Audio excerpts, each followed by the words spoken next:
TV Com Tudo Mais de volta. Hoje um programa especialíssimo falando sobre maternidade, paternidade, criação de filhos, enfim. No bloco anterior falamos sobre as tecnologias e novos métodos em relação à reprodução humana e neste bloco falaremos sobre inteligência e personalidade dos bebês. A doutora Cazuê Ribeiro, ginecologista e obstetra, já estava conosco no bloco anterior e agora também eu agradeço pela vinda do neurologista Nelson de Mello.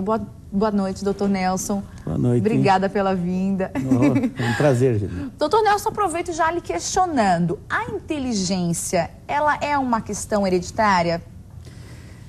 Relativamente, Relativamente. Não. Até tem um artigo muito interessante do Watson, aquele do DNA, que ele trabalha com neurociências, e isso é um artigo de 98, que ele disse, inteligência não é hereditário, mas burrice é. E foi muito questionado, mas pela sumidade que é, não houve tanto bate-papo. Mas o que ele quer dizer com isso? Que se os pais, eles têm um bom conhecimento, isso evidencia uma característica de inteligência, eles terão possibilidade de estimularem mais os seus filhos. Claro. Com isso, a possibilidade de que os filhos sejam mais inteligentes é muito maior. Perfeito. Porque se eles não fossem estimulados, por exemplo, por pais que não tenham uma grande disponibilidade de conhecimento, que não tenham valores agregados à sua capacidade cognitiva, então com isso eles não teriam a possibilidade de influenciar tanto seus filhos. Perfeito. Então, existe o substrato neural que vai propiciar que as conexões sejam feitas, só que as conexões acontecem pelo estímulo. A partir de que momento, a gente inclusive no próximo bloco, aproveitando aqui o gancho do Nelson, no próximo bloco ele permanece conosco para falar como, afinal de contas, portanto, os pais podem estimular a formação intelectual das crianças. Mas quero saber de vocês, a partir de que momento exato a inteligência é formada nesse indivíduo? Começa a ser formada? Doutora Cazuê? Eu acho que, bem, durante a gestação a gente sabe que é primordial aquela etapa inicial do desenvolvimento dos órgãos vitais, que é cérebro, coração, né? Então, eu acho que começa daí. Se você tem que começar isso do ponto de vista de formação. Agora, o fator inteligência é uma coisa, assim, muito difícil de ser abordada. Claro. Né? Eu acho que aí entram, como ele falou, toda uma evolução da criança que tem que ser, vamos dizer assim, aprimorada pelos pais, pelo que eles podem oferecer aos filhos. Perfeito. Tá? Em relação ainda à formação, então, vamos lá do princípio, na parte ainda quando esse bebezinho está sendo gerado, né, o feto, a partir de que mês de gestação começam a acontecer essas conexões neuronais? A partir da terceira semana começa a formação do tubo neural, que é a parte inicial da formação do cérebro e de todo o sistema nervoso. Tá? As conexões vão aumentando, só que elas vão aumentando apenas estruturalmente. Ou seja, vamos imaginar uma situação, você vai construir um prédio. Tá. E hoje é muito dito, um prédio inteligente. O que é? Aquele que aproveita bem a luz, aquele que tem conectividade boa. Então, durante esse período, se está construindo a estrutura do prédio. Então não pode se dizer que esse prédio seja inteligente ainda, mas ele está fazendo uma boa estrutura. Como bem disse a doutora Cazuê, se as condições ambientais, ou seja, o ambiente onde está sendo gerado, a mãe tem as condições de nutrição, condições estressoras reduzidas, utilização de substâncias, se tudo isso estiver satisfatório, a possibilidade desse prédio ser muito bem construído, o seu alicerce ser muito bem formado, possibilitará que as conexões sejam bem melhores depois. Então a gente consegue perceber dados que foram relacionados com problemas, tipo pessoas que fazem uso de substâncias principalmente até o terceiro mês, então apresentam crianças com maiores tendências a alguns distúrbios. Álcool, drogas, estresse excessivo, má nutrição, que é extremamente importante, um fenômeno hoje, possivelmente será discutido isso depois. Sim, que nós vivemos um período onde a alimentação está muito desregrada, então tem mulheres que acham que estão bem, mas não estão nutricionalmente bem, e isso acarreta problemas durante a vida da criança. Então não dá para fazer uma relação assim, se houver esse tipo de problema em um período crucial da formação do cérebro, a probabilidade é muito maior de que ocorram problemas depois na criança. Perfeito. A gente vê alguns casos de crianças chamadas de superdotadas, né? QI altíssimo, e elas manifestam essa inteligência, digamos, fora do convencional, ainda muito pequenas, tanto que às vezes para colocar nos anos iniciais da escola, já um aconselhamento para colocá-las em fases mais avançadas, enfim. No caso dessas crianças, elas foram apropriadamente estimuladas ou também em relação, nessa fase de formação, há um diferencial entre elas? É possível precisar? Não. Por quê? Porque a gente não sabe se é uma genialidade, e se for uma genialidade é do substrato neural. Não é necessariamente, porque você conversa com pais que têm filhos que têm uma genialidade e eles disseram que trataram semelhante igual aos outros filhos, a gestação foi muito semelhante. Então não existe uma caracterização de dizer eu vou tornar meu filho um gênio. Tá. Agora o que acontece é que às vezes algumas crianças, elas estão predispostas a manifestarem alguma característica que é considerada inteligência mais prematuramente. Então tem crianças com 4, 5 anos que fazem coisas que os outros só fazem aos 8. Só que a tendência é que essas crianças, ao longo do crescimento, elas vão ficando semelhantes aos outros. Elas dificilmente mantêm essa característica. Equipares vão ficando equivalentes aos demais. Então manifestam no início, porque não foi algo estimulado, foi algo intrínseco. E a partir daí volta à normalidade sem problema nenhum. No caso de, se elas forem estimuladas, a gente vai falar melhor sobre isso no bloco seguinte, a possibilidade, por exemplo, da gente ver adolescentes com 16 anos que participam de grandes concursos de física, matemática, enfim, realmente tem destaque dentre doutores, pessoas muito mais velhas. Mas aí vai em relação aos estímulos, a como você vai direcionar essa criança. É que aí a gente entra aí, a criança manifesta uma característica muito proeminente em uma área, e ela é estimulada nessa área. Perfeito. Só que é uma estimulação que não é sufocante, é uma estimulação lúdica. E a criança vai mostrando cada vez mais habilidade naquilo. Então, naturalmente, ela vai querendo aquilo.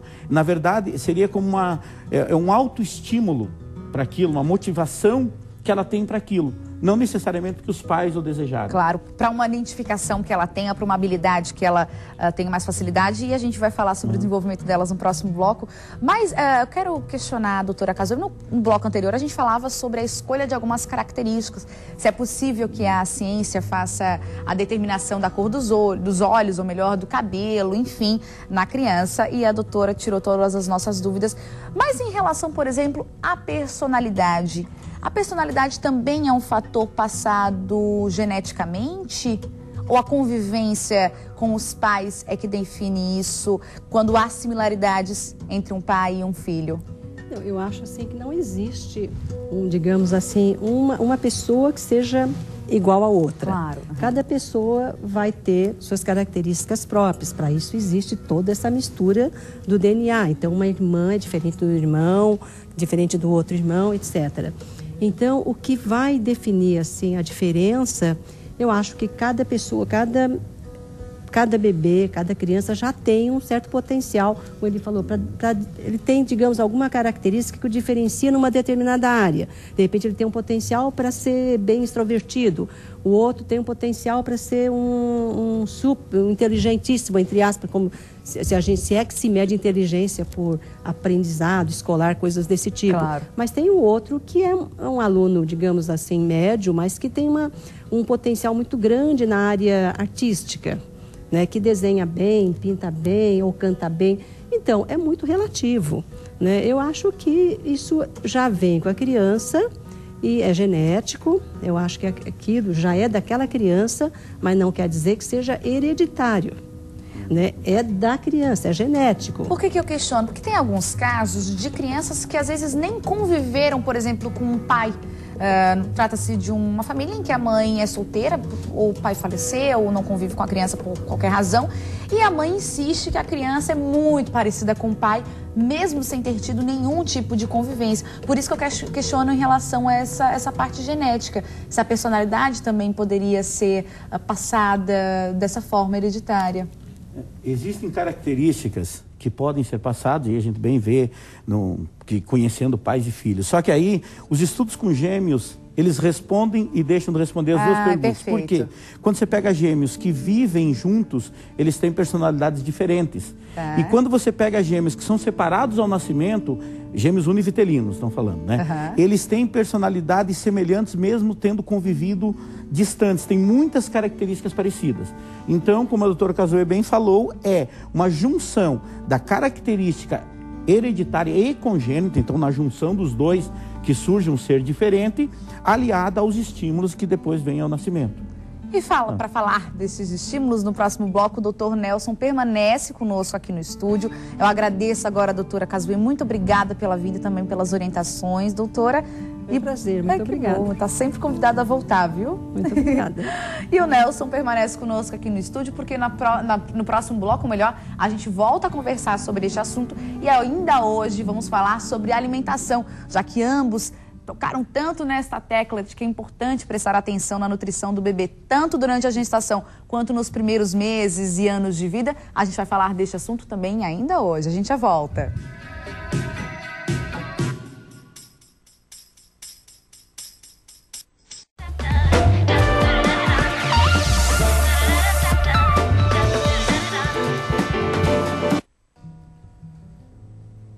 TV Com Tudo Mais de volta hoje num programa super especial sobre filhos. Já falamos sobre reprodução, já falamos sobre novas técnicas, inclusive aplicadas à reprodução humana. Falamos também sobre a formação da inteligência e da personalidade. E no bloco anterior, justamente sobre este assunto da inteligência, o Dr. Nelson de Mello, neurocientista, já estava aqui conosco e ele colaborava muito, tirando dúvidas desde a formação dos neurônios durante a gestação e todos os fatores, né, que englobam lá essa gravidez, que podem favorecer muito para que esse indivíduo tenha uma boa formação e, portanto, tenha mais chances, mais probabilidades de ser uma criança bastante inteligente.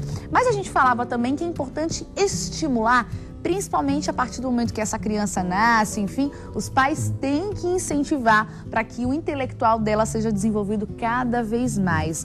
Doutor, de que forma fazer isso? É o que os pais estão querendo saber. Se nós pegarmos as características mais... a partir do nascimento é a formação da personalidade. Óbvio, como nós dissemos, existem algumas características que fazem parte do congênito dela, então da junção do pai e da mãe, que a gente juntaria as características genéticas com aquelas de formação, e a partir dali ele vai construindo a sua personalidade em relação ao meio onde ele vive. Então, primeiro temos que ver o seguinte, a construção de uma personalidade e a estimulação da inteligência, acabam sendo duas coisas separadas. Diferentes, distintas, tá? Porque na formação da personalidade nós temos todos os estímulos familiares, de pai, de mãe, de parentes próximos, de cuidadores. Todos esses estímulos para a criança, a forma de conversar com ela, a forma de brincar com ela, as possibilidades que ela tem, vão construir a personalidade dela em relação ao meio. Então, os valores, o que em alguns casos existe até uma junção do que se chama de caráter, de valores, de tomada de decisões, de análise, tudo isso é construído com o meio. Tá. Então a gente pode falar mais um pouco dos fatores que podem prejudicar. Claro. Agora, em relação à inteligência, é mais o ambiente satisfatório. Nós falamos antes que o ambiente onde a criança está sendo gerada, ele é muito importante. Por quê? Vamos imaginar uma situação que esteja ali já no 6º mês de gestação, a mãe sofre um estresse qualquer. O ambiente orgânico dela fica cheio de cortisol. E esse cortisol passa para a criança e ela tem uma sensação de estresse. Então é o ambiente onde ela está. A partir daí, a criança começa, como eu disse, no 6º mês, ela já começa, o ouvido começa a enviar informações para o cérebro. Então ela começa a fazer distinção dos ruídos do ambiente. Ela começa então a ter a noção do que é a voz da mãe, do que é a voz das pessoas que estão perto, do que é a voz do pai, que é onde se começa a... Não é vai conversar com a criança para ela saber quem eu sou, não, para ela marcar a voz. Porque quando um filho nasce, quando ele ouve a voz da mãe, a criança já fica verdade, a criança atenta. reconhece, isso, né? Parece. Esse reconhecimento. Tá? É uma forma de estimular para que ela não chegue num mundo totalmente diferente. Ela chega num mundo totalmente diferente, mas ela vai se sentir protegida. Porque ela tem a voz da mãe, do cuidador, de uma pessoa que estava próximo dando carinho.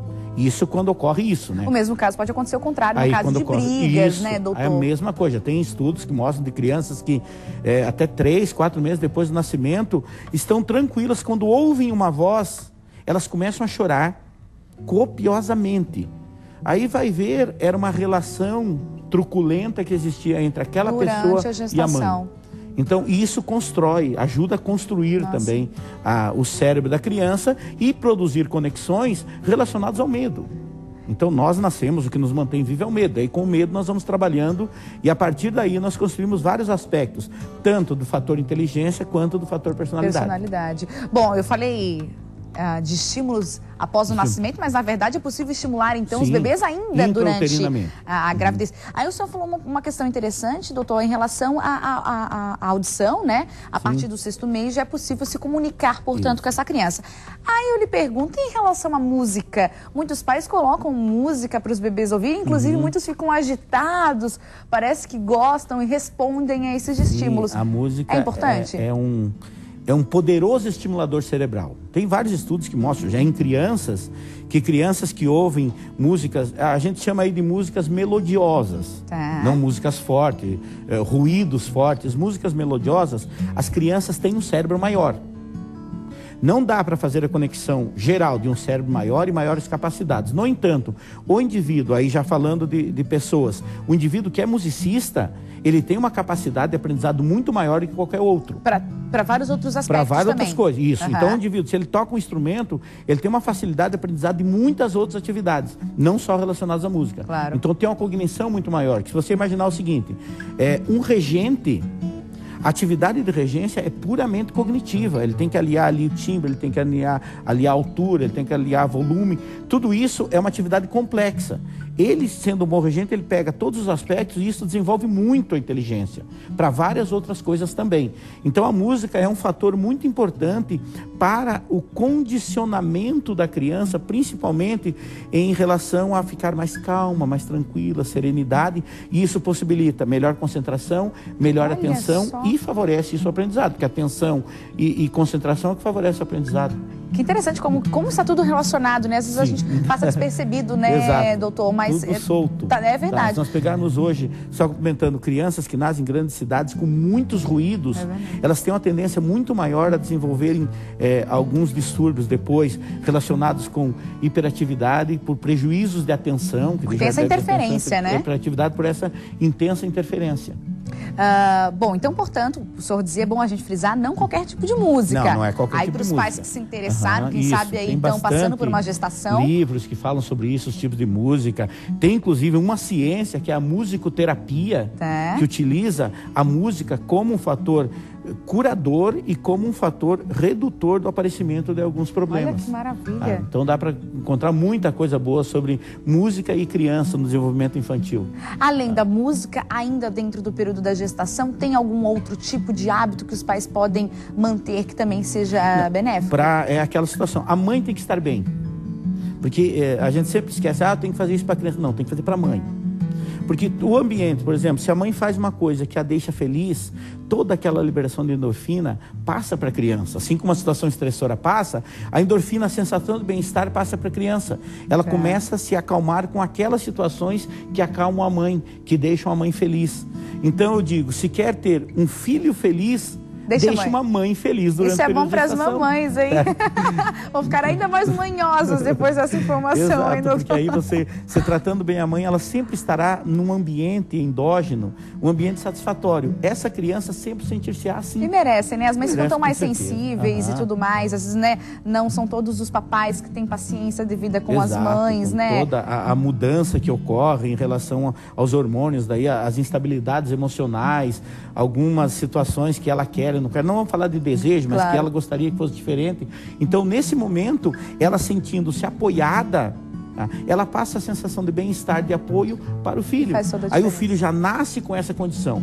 Veja, um filho que nasce nessas condições, a possibilidade dele aprender e desenvolver características de inteligência é muito maior.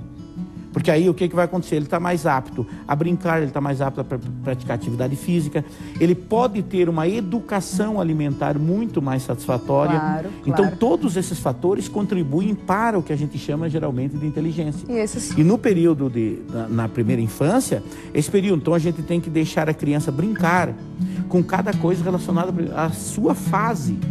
Certo? Vamos falar desses estímulos então a partir das fases, doutor? Falamos então, portanto, da gravidez. E a partir do momento do nascimento da criança, como estimular para que essa formação intelectual continue acontecendo de forma Aí é que diz, até o otimista? 6º mês, a estimulação é uma estimulação tátil, uma estimulação gustatória. Então a criança pega, ela morde, ela tenta olhar, porque não tem uma definição visual boa, ela cheira, então seria tudo, ela tem que tocar e tem que sentir. Então tem que ser coisas leves para ela sentir. Dá essa liberdade para a criança.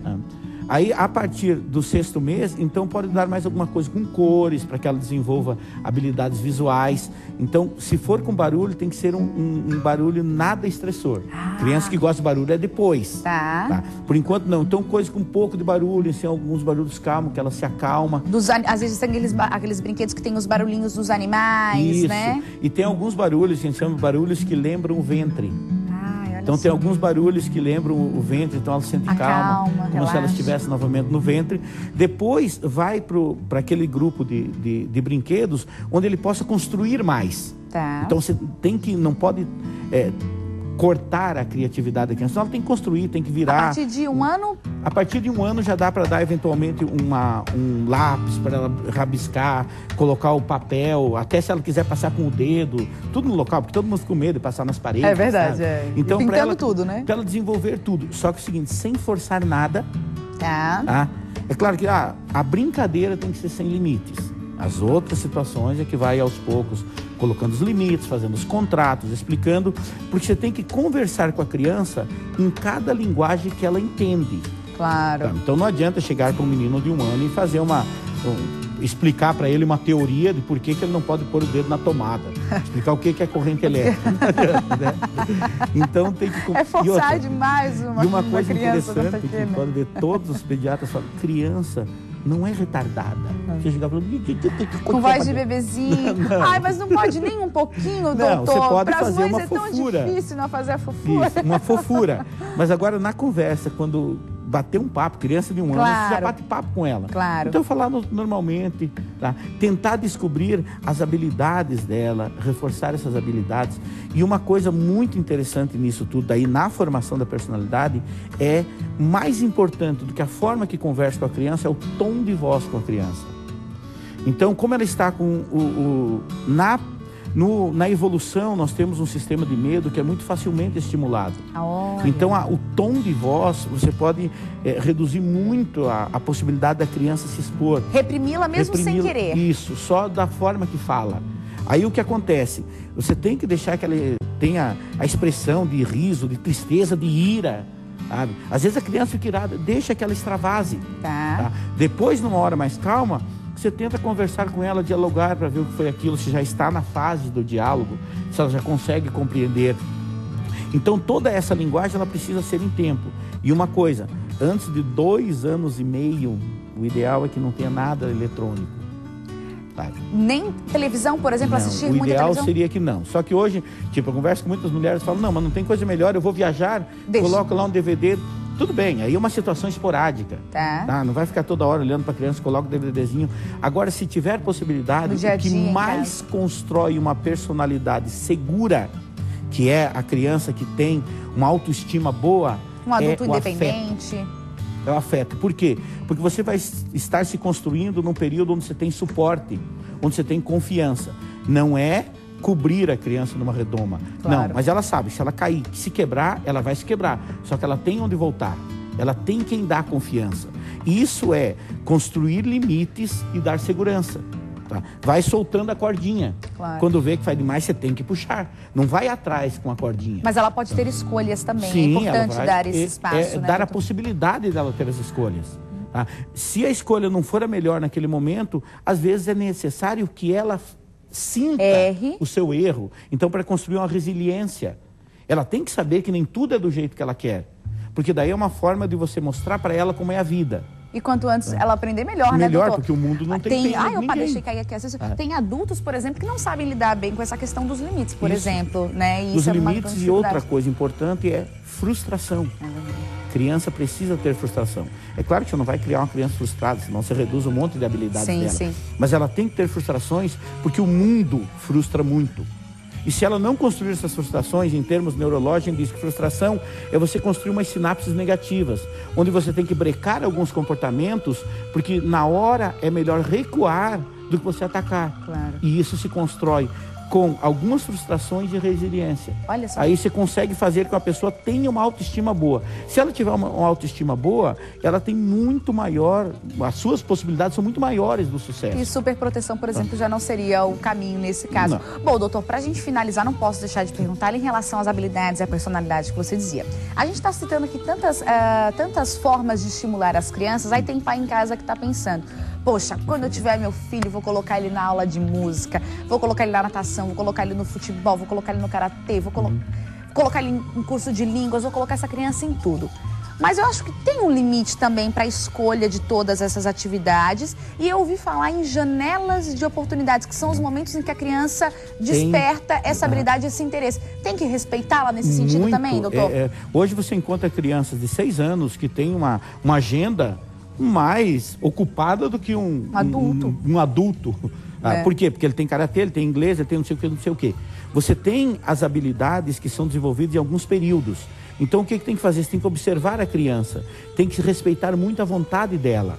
Porque tem muitos pais que querem realizar os seus sonhos sobre os seus filhos. Por meio das crianças. E nem necessariamente dá certo. Então, respeitando cada período que a criança pode fazer alguma coisa, nunca esquecendo que o mais importante para uma criança é brincar.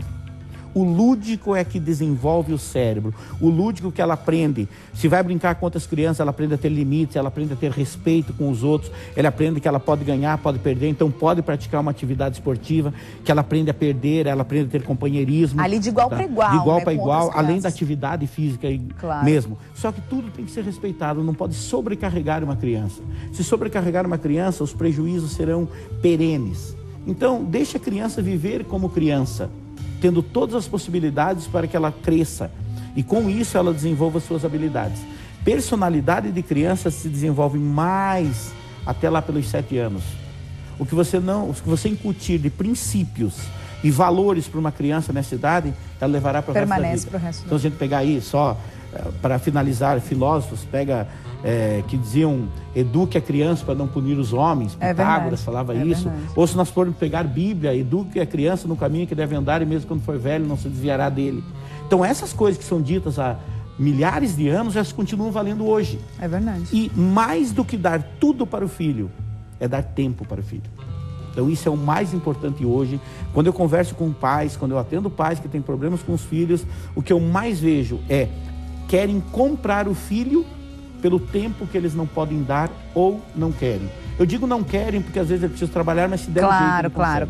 Então, prioridades, né? De boa personalidade, um filho que será um filho de sucesso, não sucesso material, de sucesso pessoal, é um filho que tem amor, que tem afeto, que tem segurança no lar. E ele sabe que ele tem uma família. Isso é a melhor coisa que podemos dar aos nossos filhos. Partimos deste princípio, né, doutor? Melhor herança. Obrigada, viu, doutor Nelson de Mello, neurocientista, que trouxe todas essas orientações pra gente. Muito obrigada. Obrigado, uma excelente para você. Boa semana aí pra gente. Obrigada. Para complementar este bate-papo, no próximo bloco vamos falar sobre alimentação. Afinal de contas, o que é importante as crianças consumirem desde os primeiros meses de vida, hein? É o que a gente trata logo mais. A gente já volta.